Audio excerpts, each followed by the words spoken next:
करेंगे निवाड़ी से CM doctor Mohan Yadav का। तो बोले महाकाल महाराज की। जब इनका आनंद आया अयोध्या में, ओरछा में भगवान राम का मुस्कुराना और हम सब के लिए उनका आशीर्वाद बरसाना प्रारंभ हुआ है, तो जमुना जी के कृष्ण कन्हैया ने क्या बिगाड़ा है? बोलो कृष्ण कन्हैया लाल की। हमारे लिए तो आज का दिन एक नया इतिहास लिख के आया है। आज ओरछा में, निवाड़ी में, पूरे जिले के अंदर मैं सबसे पहले हमारे मंत्री माननीय नारायण सिंह जी के लिए अभिनंदन करना चाहूंगा, जिन्होंने आकर के ये पूरे आयोजन की रचना में अपनी भूमिका अदा की। यहां के विधायक मेरे मित्र अनिल जैन, आपका भी अभिनंदन है। क्या लंबा जोड़ा मांग पत्र बताए जा रहे हैं। मैं तो आपके और मेरे, आप दोनों अपन एक दूसरे से अलग नहीं है। ये भारतीय जनता पार्टी की सरकार है। भगवान विष्णु के कमल के फूल के ऊपर बैठी मां लक्ष्मी का आशीर्वाद जो मांगे हुए सब मिलता है। और हमारे जिला अध्यक्ष, आप तो राजा राम के दरबार में हैं। ऐसा लगता हमारी तरफ से जिला अध्यक्ष ने बड़ी पाती लिखी राम जी को। तो राम जी तो अयोध्या में मुस्कुराए और पूरे बुंदेलखंड में आनंद छा गया। ये बिल्कुल ऐसी घटना होने वाली है। आज के इस अवसर पर अनिल अयाचत जी, हमारे राणा जी प्रभारी, इस अवसर पर अखिलेश अयाचित के बाद वीरेंद्र राणा जी और हमारे उपाध्यक्ष और संभाग के प्रभारी पूर्व विधायक मेरे साथी चौधरी मुकेश सिंह चतुर्वेदी जी, रोहन राय जी, मंगेश रामपुरिया जी, पूर्व विधायक डॉक्टर शिशुपाल जी, हमारे वरिष्ठ नेता गणेशीलाल नायक, कहा नायक जी, आपका भी एक बार जोरदार ताली बजा करके पूरे मंच का कर दे। मैं सबसे पहले विलंब से आने की क्षमा भी चाहता हूं, लेकिन एक के बाद एक प्रदेश के अंदर इतने प्रकार के कार्यक्रम बन गए।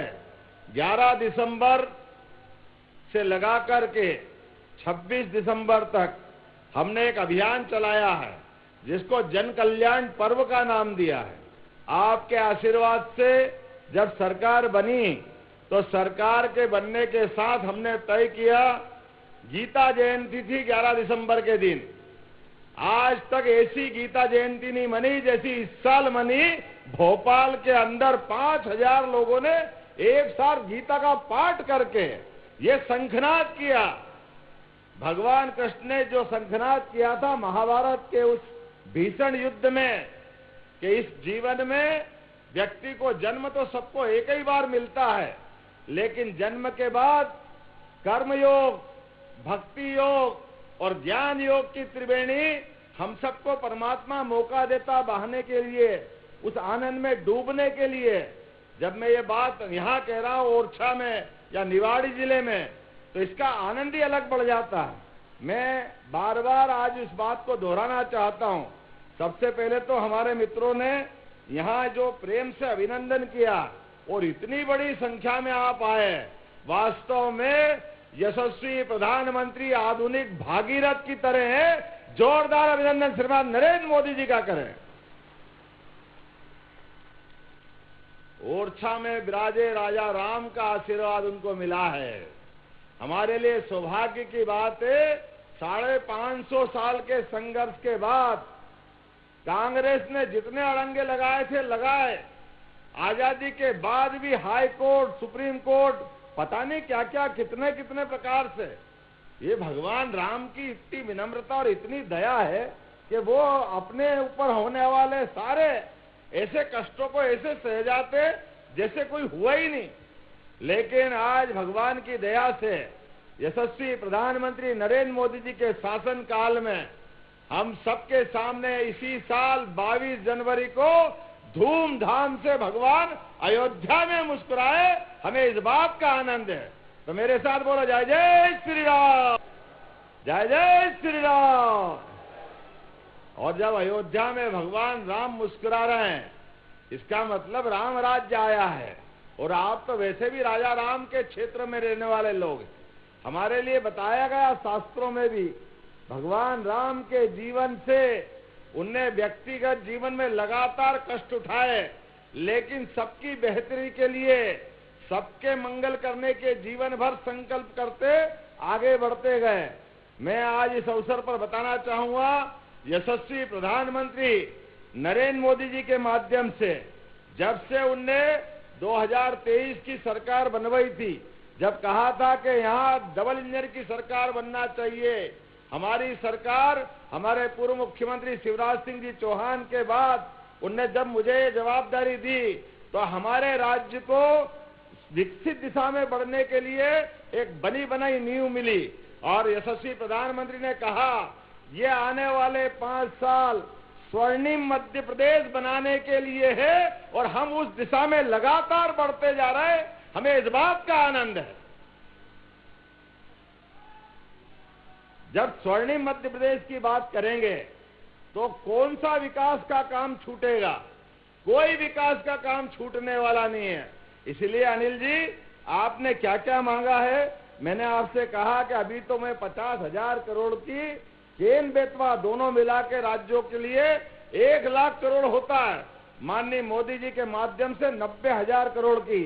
आपको यह आश्वासन देना चाहूंगा, आपके निवाड़ी जिले के अंदर पानी के आधार पर हर खेत को पानी मिलेगा और हर आदमी के पीने की प्यास बुझेगी।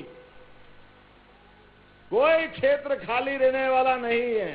एक एक गांव, एक एक रकबे तक पानी, तो क्या कहा है, रहीमन पानी राखिए, बिन पानी सब सून, पानी गए न उबरे, मोती मानस चून। हमारे लिए रहीमदास जी ने आज से 300 साल पहले दोहा बना के गए हैं। पानी के बिना कैसी कल्पना कर। बुंदेलखंड की धरती किसी सारे मामलों में सबसे आगे, 100 दंडी और एक, ये गौरव की बात है, बहादुरी की बात है। सारे देश में हमारे विदेशियों ने जब सत्ता बनाई तो सब सरेंडर हो गए, नहीं कोई सरेंडर हुए, नहीं कोई किसी ने अपनी निगाह झुकाई। वो एकमात्र क्षेत्र बुंदेलखंड है जिसने अपनी वीरता के बलबूते पर, बहादुरी के बलबूते पर, शौर्य और पराक्रम की नदियां बहा करके अपने प्राण न्योछावर कर दिए। लेकिन देश की आन बान शान के लिए, हमारे एक एक देवस्थान के लिए, जिनने सबसे ज्यादा शहादत दी है, अपने आप के प्राण फूल की तरह न्योछावर कर दिए। हमें गर्व है, वो हमारा बुंदेलखंड का इलाका है। मैं आपको नमन करता हूं, आपको बधाई देता हूं।